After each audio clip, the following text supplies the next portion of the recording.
पूर्व मुख्यमंत्री अशोक गहलोत जोधपुर के दौरे पर रहे और उस वक्त जब जोधपुर के दौरे पर वो हैं, कहीं ना कहीं उनके बयानों से सियासी हलचल मच चुकी है। कई बयान उनकी सुर्खियों में है, उन पर लगातार चर्चाएं हो रही हैं कि आखिरकार अशोक गहलोत ने इस तरह के बयान क्यों दिए। क्या उनके पीछे कोई मंशा है या फिर वो पूरी प्लानिंग के साथ जोधपुर दौरे पर गए और वहां पर ये उन्होंने प्लानिंग के साथ ही वो एग्जीक्यूट किए हैं और मीडिया के सामने बातें रखी हैं। जिस तरह से उन्होंने मुख्यमंत्री भजनलाल शर्मा को कहा कि आपको हटाने के लिए साजिश हो रही है, आपके ही विधायक दिल्ली और जयपुर में इस तरह की साजिशें रच रहे हैं, आपको पता ही नहीं है, ये षड्यंत्र हो रहा है।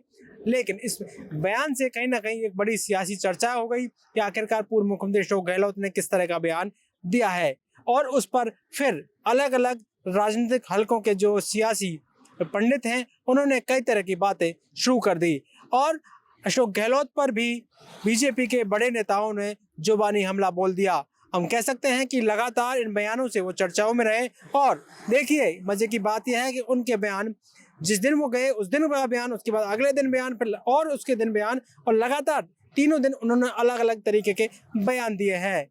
उनसे जब ये पूछा गया कि आपके कार्यकाल में इस तरह की घटना हुई थी तो उस पर भी उन्होंने एक ऐसा बयान दिया जो लगातार चर्चाओं में है। उन्होंने 3 जो मंत्री हैं केंद्र सरकार के बीजेपी के उन पर उनका नाम लिया कि उनके बहकावे में उन्होंने कान भरे थे और उनका षड्यंत्र था हमारी जो सरकार थी उसको गिराने में, लेकिन हमने वो विफल कर दिया। उन्होंने गजेंद्र सिंह शेखावत का नाम लिया और गजेंद्र सिंह शेखावत का तो उन्होंने 2 बार नाम लिया, 2 दिन नाम लिया। एक तो उन्होंने संजीवनी घोटाले की बात कर दी कि बैठकर वो गजेंद्र सिंह शेखावत केंद्रीय मंत्री हैं, उनके बयान पर गजेंद्र सिंह शेखावत थे और उन्होंने कहा कि संजीवनी घोटाला उनका नाम पाक साफ होना चाहिए क्योंकि कैबिनेट मंत्री बनना एक बड़ी बात है। क्योंकि गजेंद्र सिंह शेखावत से कहीं ना कहीं अदावत पूर्व मुख्यमंत्री की रही है क्योंकि उनके बेटे को भी वो लोकसभा चुनाव में हरा चुके हैं।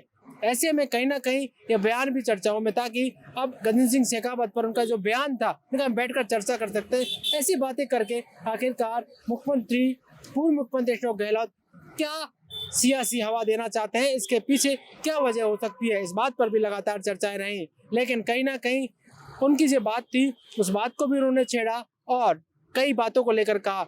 गृह मंत्री अमित शाह के लिए कहा, धर्मेंद्र प्रधान जो वो मंत्री हैं केंद्रीय मंत्री उन पर कहा कि उनके कारण ही हमारा जो क्राइसिस हुआ था 2020 में उसी कारण हुआ था, उनकी में भूमिका थी। तो इस बात पर भी चर्चा हुई। कह सकते हैं कि इस बात को लेकर भी जब चर्चा हुई थी क्योंकि 2020 में मानेसर कांड हुआ था और अशोक गहलोत की सरकार थी, तब सचिन पायलट मानेसर चले गए थे, अपने विधायकों के साथ नाराजगी थी और तब ये पूरा एपिसोड फिर से याद दिलाया क्योंकि हाल ही में पूर्व मुख्यमंत्री अशोक गहलोत सचिन पायलट की मुलाकात भी होती है। सचिन पायलट अपने पिता की 25वीं बरसी पर कहीं ना कहीं वो उनसे मिलने जाते हैं, उन्हें निमंत्रण देते हैं और अशोक गहलोत वहाँ पहुँचते भी हैं दौसा में, दौसा के भंडा नाम है और वहाँ पर काफ़ी भीड़ भी होती है। ये पूरा सियासी घटनाक्रम होता है। इन सब के बीच अशोक गहलोत दिल्ली भी जाते हैं, हालांकि जो राहुल गांधी की टीम उनसे उनकी मुलाकात भी नहीं होती। ये भी चर्चाएं रही कि आखिरकार उनकी मुलाकात क्यों नहीं हुई। एक बात और थी क्योंकि अभी अशोक गहलोत लगातार सियासी दौरे भी कर रहे हैं, लगातार दौरे भी कर रहे हैं और जिस तरह से सचिन पायलट दौरे करते हैं उसी तर्ज पर उनका स्वागत भी हो रहा है। तो क्या ये पूरा घटनाक्रम, पूरी सब जो सारी चीजें सियासी घटनाक्रम हो रही हैं, उन सब चीजों में कहीं ना कहीं इतनी बड़ी राजनीति क्या कुछ मंशा है, ये बात है। क्योंकि राहुल गांधी का बयान आपको पता होगा कि उन्होंने मध्य प्रदेश में बयान दिया था। उन्होंने बयान दिया था कि 3 तरह के घोड़े होते हैं कांग्रेस में, एक बारात का घोड़ा, रेस का घोड़ा, एक लंगड़ा घोड़ा, और हमें तय करना होगा कि कौन से घोड़े को बाहर करना है क्योंकि लंगड़े घोड़े को कोई काम का नहीं रहता शायद, इसलिए उन्होंने कहा। लेकिन ये राजनीतिक हिसाब से एक इशारा था कि लंगड़े घोड़े जो काम नहीं कर रहे हैं उनको बाहर किया जाए कांग्रेस से, ये उनका इशारा था। लेकिन अशोक गहलोत लगातार इस बात को साबित करने में लगे हुए हैं क्योंकि वो लंगड़े घोड़े अभी नहीं हुए हैं, क्योंकि सियासी दौरों से तो यही पता चलता है। और जिस तरह से जोधपुर दौरे पर गए वहां पर उन्होंने जिस तरह से बयानबाजी की तमाम बीजेपी पर, क्योंकि सरकार पर उन्होंने पर लगातार हमले भी किए, कह सकते हैं इसके पीछे उनका बड़ा सियासी, क्योंकि जादूगर उन्हें कहा जाता है, राजनीतिक जादूगर। और मुख्यमंत्री भजनलाल शर्मा ने भी क्या कहा कि हाथ की सफाई से काम नहीं चलता, काम करने से काम चलता है, मेहनत से काम चलता है। क्योंकि हाल ही में जिस तरह से बयान दिया वो बड़ी बात थी कि क्या बात कहने, क्योंकि पिछली सरकार में जब ये घटनाक्रम हुआ था और सरकार को गिराने के लिए बीजेपी पर मुख्यमंत्री अशोक गहलोत तमाम कांग्रेस के नेताओं ने आरोप लगाए थे तब कहीं ना कहीं ये भी कहा था कि पूर्व मुख्यमंत्री वसुंधरा राजे उनकी मदद कर रही हैं। अब हनुमान बेनीवाल आज जोधपुर दौरे पर है। जोधपुर में उन्होंने मीडिया से बातचीत की और कहीं ना कहीं इस बात को उन्होंने कहा कि अशोक गहलोत के बिना बीजेपी में मुख्यमंत्री भजन लाल शर्मा के खिलाफ कोई साजिश हो नहीं सकती, क्योंकि वो भी बीजेपी के नेताओं से मिले हुए हैं। इस पूरे घटनाक्रम के पीछे क्या कुछ रणनीति है, ये भी देखने वाली बात होगी। लेकिन कहीं ना कहीं हनुमान बेनीवाल ने भी एक बड़ी बात आज कही और कहीं ना कहीं कहा कि षड्यंत्र होगा तो बिना अशोक गहलोत के नहीं हो सकता।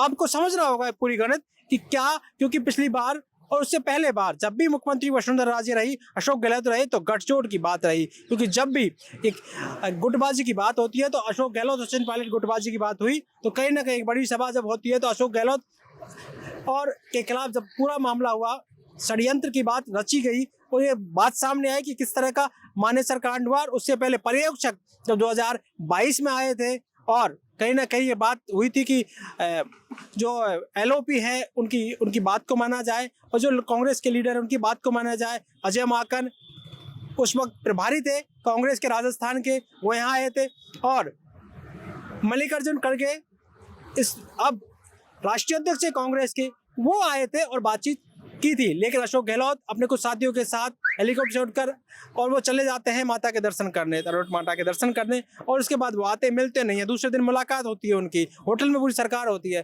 तमाम बातचीत होती है। ये पूरा सियासी क्रम था और इसी को लेकर सरकार को घेरने का कोशिश किया था। लेकिन वसुंधरा राजे के लिए अशोक गहलोत ने कहा और कई ऐसे बीजेपी नेता जिन्होंने बात कही थी। ऐसे में आज हनुमान बेनीवाल ने जो बात कही कि कहीं ना कहीं ये गठजोड़ है क्या, तो क्या इसके पीछे भी कोई राज है कि अशोक गहलोत ने जो बयान दिया है, क्या कोई वसुंधरा राजे का कोई इशारा है कि आखिरकार ये जो बयान दिया जा रहा है किस तरह का इशारा है। लेकिन सियासी चर्चाएं तमाम तरह की है। कहीं ना कहीं ये बात होती है कि अशोक गहलोत किसी बात को कहते हैं तो बड़े सोच समझ कर कहते हैं, उसके पीछे बड़ी चाल होती है।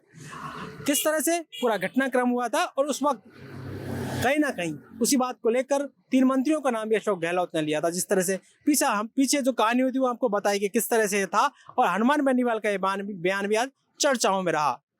लेकिन लंगड़े घोड़े की बात को लेकर भी हम आप बात बता रहे थे कि किस तरह से लगातार वो प्रयास कर रहे हैं, लगातार जा रहे हैं, दौरे पर दौरे कर रहे हैं। क्योंकि इससे पहले अशोक गहलोत विपक्ष में होते थे तो इतना ज्यादा दौरे उनके नहीं होते थे, इतनी ज्यादा वो लगातार दौड़ते नहीं थे। लेकिन अब दौड़ रहे हैं लगातार, क्योंकि कांग्रेस का अधिवेशन होता है अहमदाबाद गुजरात में, और उसके बाद जब वहां से बातचीत आती है कि काम करना पड़ेगा, उसे काम करने के लिए वे दौड़ रहे हैं। तो अभी भी लगातार उस बात को प्रयास करें। और जिस तरह से उन्होंने जोधपुर में बयानों से हलचल मचाई, कहीं ना कहीं ये बड़ी सियासी चर्चा हो गई है और अभी भी लगातार चर्चा हो रही है। अब देख रही होगा कि इस बयानों के पीछे आखिरकार किस तरह की राजनीति है और इनके पीछे की कहानी क्या है। हमने आपको बताया कि क्या किस तरह से हुआ था और किस तरह की चर्चाएं राजस्थान में हुई है। अब इस सब पर हमारी नजर बनी रहेगी। आप देखते रहिए पॉलिटिकल पंचायत। जयपुर से मैं दशरथ।